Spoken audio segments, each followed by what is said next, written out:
Почитувани, потесното раководство на СДС Прилеп не само што ги лаже, манипулира и подценува граѓаните, истото го прави и со своето членство, кое единствено го користи како топовско месо за паради по улици и шарени револуции.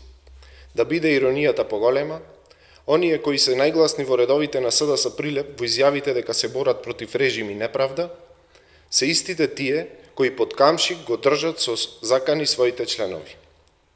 Тоа се истите тие кои глумат на трепартиска демократија и транспарентни процеси на избор, а ги шиканираат собствените членови неистомисленици. Еве, на таков начин си се вдоми Сашо Велески во удобната фотелја на Телеком со хонорар од 2000 евра.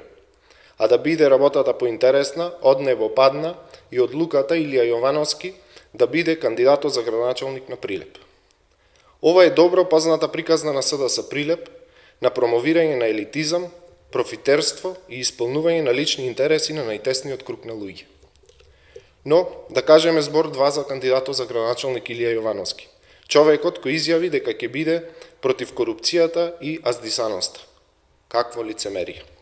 Замислете, Јовановски изјави дека нема да замижува пред локалните проблеми, а ете, веќе 5 години мижи како советник во Советот на општина Прилеп, каде од вкупно 2214 точки дискутирал само на 30, што дава силен сомнеш дека или нема демократски капацитет да се носи со локалните проблеми, или нема интерес за работата.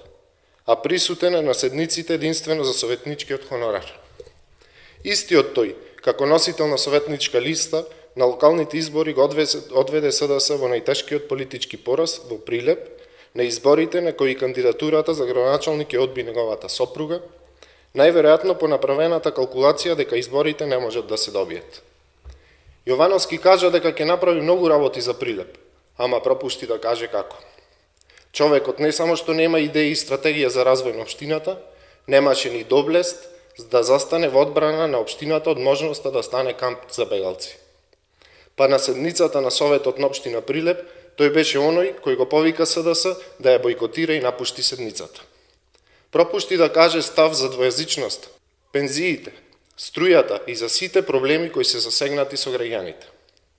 Со вакви двојни аршини и паушални ветувања од типот на 500 акумулации, ридови и долини не се станува носител на функција, туку само предмет на подсмев од страна на граѓаните кои не се неуки како што СДС ги смета.